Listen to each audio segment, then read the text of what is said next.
ya la seko magal. It's Corona time. Hey, it's Corona time right now. It's Corona time. It's Corona time. Hey, it's Corona time right now.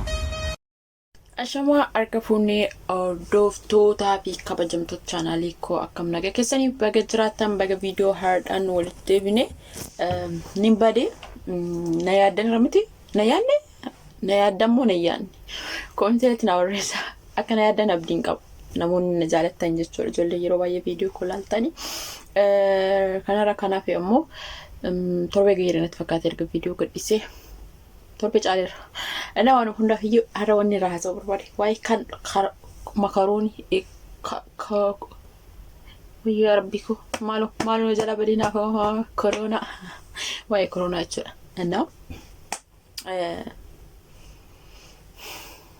kunama fayyaa jirsenet fakkaata miti keesi ko nagaan qabu madaamin ko na maraachuuf demti saadamii afur wanni haasoftu way coronaati na misha tin dalfun dikna misha supermarket dalfunan dika waan hundayyu yo harkan bakka san qabatan hundumaan nan qulqulleessa bakka corona bakka manni kun baxamee jira bakka erga torbe lama geenye erga sirriitti waa'ee kana wannaachuu jammarre mana keessatti meetira lama irraa walirraa fagaadhaa jedhama yeroo ani kushiinaa jiru namni madaamin koo kushiinaa hin seentu yeroo qursii madaamin koo fiishite hojjetatti yeroo qursii hojjetachuu barbaadde ani kushiinaadhaa bakka biraa deemin hojjedha amraamin nagar bakka mana keessatti akkatti wal qabnee jirra nammataan kun azuurii bakka dhibba na gaafatti as qulqulleessite as akkas goote har'a akkana goote har'a akkas goote bisma'aan bakka mataa keen koo wanti kun itti fakkaane dhugaasni jedha karoonuma jedhan kan sodaannes homaata kanatti fakkaane qulqullinnas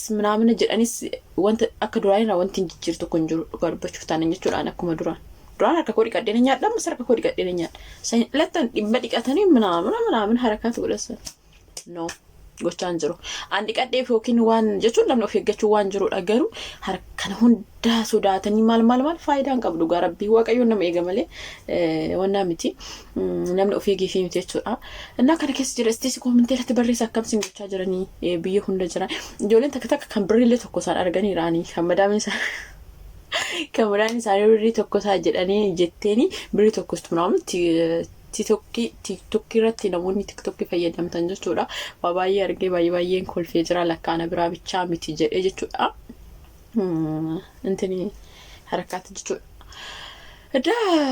baqa karaa WhatsApp tti madaamin kee waan dhageessu hunda TV irraa waan hunda share natti gooti sagalee baqa kun akkas godhii kilooresiidhaan dooteeliidhaan maaliidhaan baqa jechuun kun nyaatamee jira yaa ijoollee ana kan corona son tani kan na yaachisaa jiru hojii natti baay'ate wanta duraan hin goone waa meeqan godha supermarketii dha meeshaa dhufe hunda isaa takkan dhiqee friizarii keessa kaa meeshaa duraa friizarii keessa gooneeyyuu wal bira taawaan ta'eef wal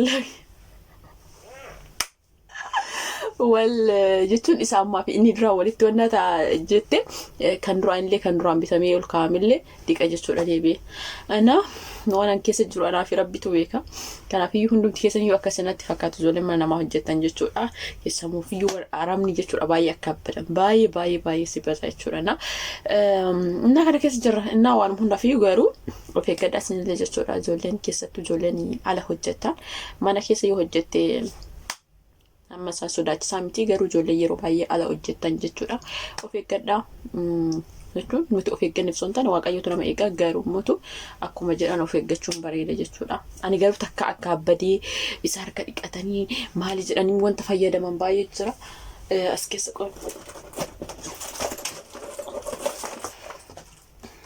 bursa kiyya kana keessa wanta harkatti fayyadamanii jira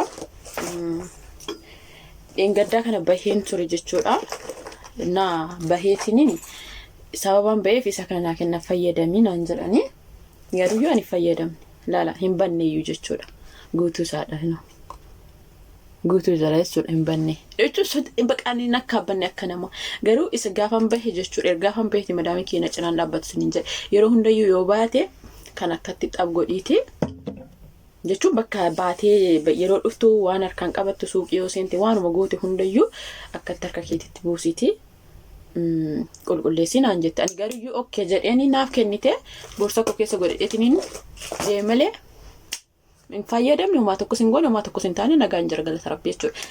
Na arabni bakka waa akka abbaduu jaalatanii xumurtee isa sii kenniin itti fayyadamtee naan jennaa dheen jedhe fixeeyyuu hin jedhe. Soban malee yoo sobin jiraachuu hin danda'an waan ta'eef jechuudha biyya kana keessatti. Na waan hundaaf iyyuu garuu dhuguma ammootu ijoolleen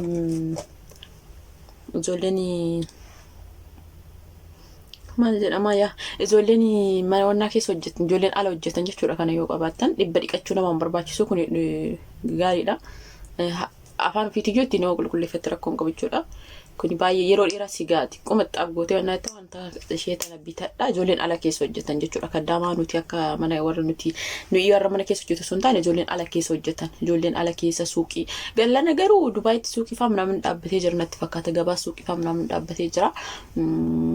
Dhiiras ta'ee eenyumsi ijoolleen kaan ba'anii maal keessa hojjetan wantoota akkanaa tana yoo qabaatan xabgootanii qulqulleeffatanii isaaniin alatti mootu waaqayyoota isin eegaa baay'ee sodaatina.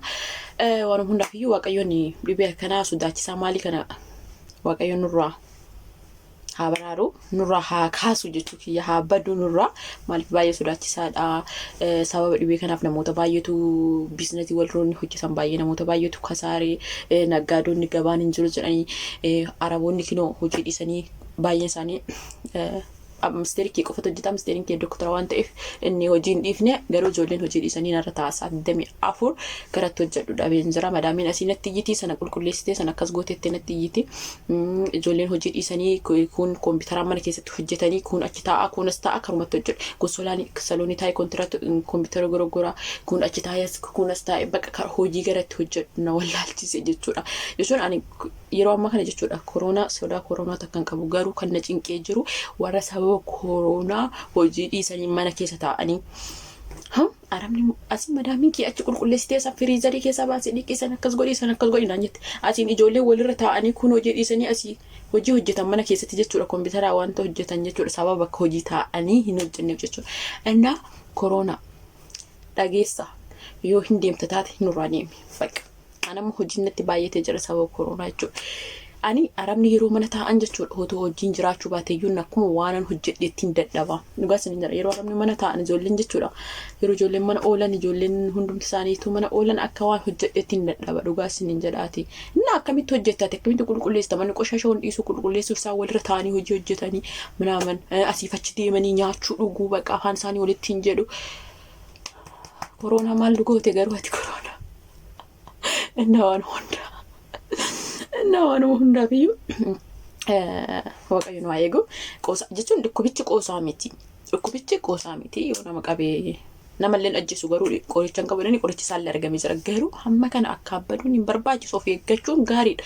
Duuti ammoo biyya lafaa kanarratti hundumti keenya iyyuu keessummaadha hinduun ammaa inni hamma kana bakka akka abbadanii koronaa kana dhiqxee sana akkas gootee.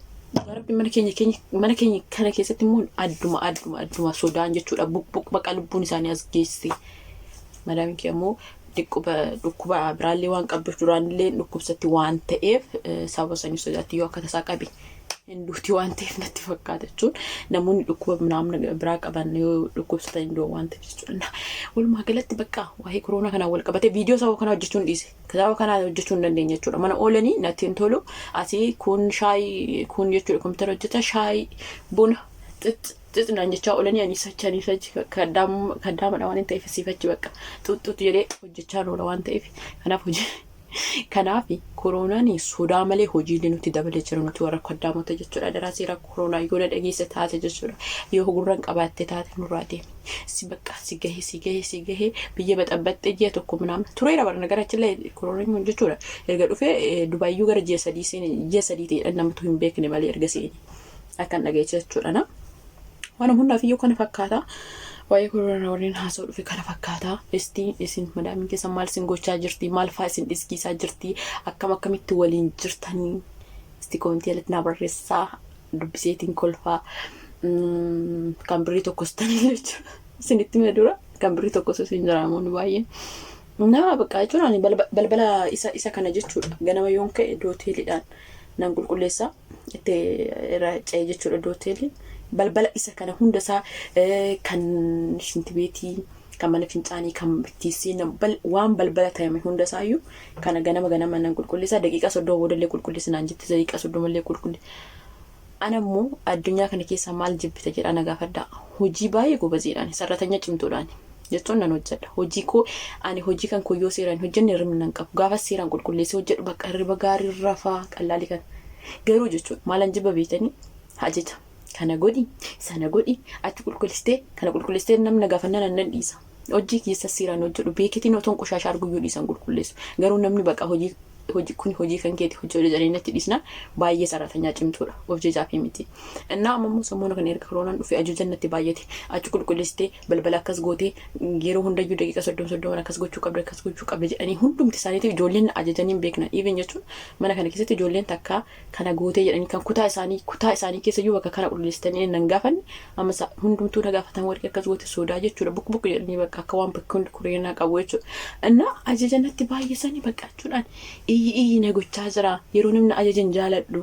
Ana akkasas sin jedhaati koronaan dhugaa sin jedhaati koronaan akkam biyya baxabbate sodaa malee koo hojii nutti baay'isee bara waan hunda dhiqaa as xaragaa akkas godhaa dhugaa rabbi amma waan jedhe beeta yeroo madaamin kee waa'ee koronaa natti asate jechuudha ganama akkanan jedhaan dura dhaabbadhe. Gurraan qabadha maal taatee naan jette bakka dhagahuu hin barbaadu bakka jechuun ifadheen jira waa'ee kanaan jiraan jechuudha.